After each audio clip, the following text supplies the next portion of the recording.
Hi folks, it's Noel here from the Active Health team.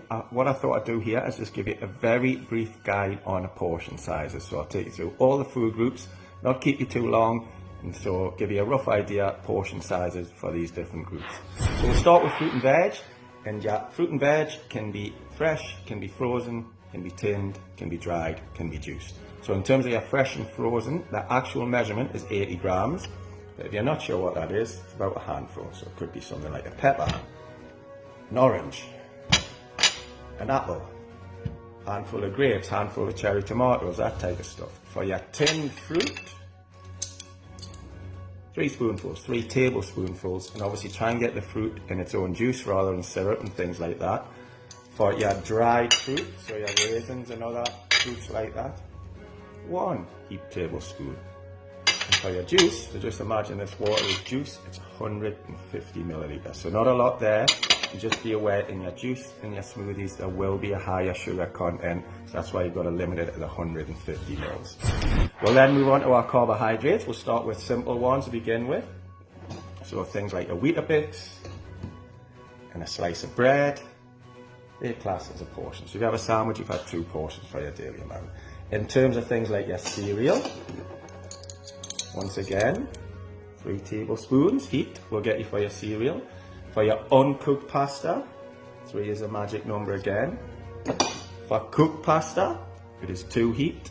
And for things like your rice and your couscous, it's 2 again. If you're having things like bagels and pittas, half a bagel, half a pitta is a portion for your carbohydrates there as well. And try and spread them out throughout your day. We'll then move on to a protein.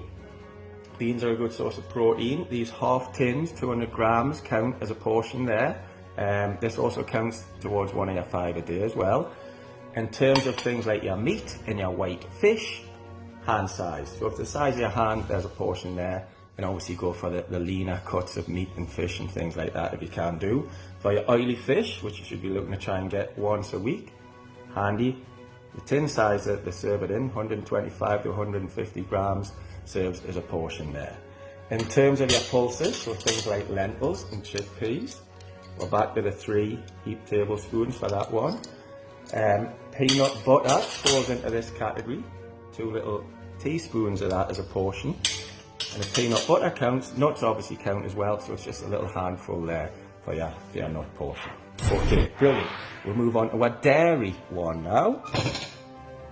Milk to begin with, about 200 milliliters there. So again, not a lot, and hopefully we're all on at least the semi-skim for that one.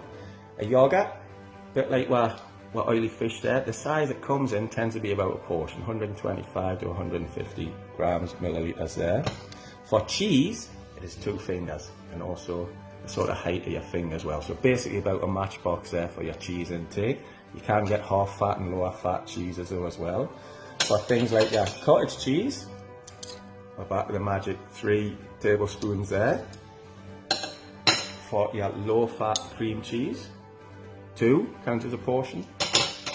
For your normal, non-low fat cream cheese, 1 counts as a portion. So we're then on to our oils and spreads. So these are the sort of essential fats that we need. So for our low fat spread, 2 teaspoons there. For our mayo and salad cream, 2 teaspoons there. So obviously we'd encourage you to go for the extra light version of that. For our butter, got 1 portion, and for our oil that we're cooking with healthy teas in, limit it to 1 teaspoon there as well. We advise you to maybe go for the 1 cal sprays on that one. So there, all the main food groups covered, 1 teaspoon there as well. We advise you to maybe go for the 1 cal sprays on that one. So there, all the main food groups covered, but we've also got that other stuff that we should be trying to cut back on, and some of the portions for this can be pretty scary. 12 portions, 3 portions, about 3.5 portions for your alcohol, for your can of beer there. Chocolate, 3 portions. Scoop of ice cream, 3 portions. A 2-finger Kit Kat, 2 portions. A plain biscuit, 1 portion. So these are the foods and drinks we always need to be trying to cut back on. So what we've had one week, try and have less the week after and work our way down there.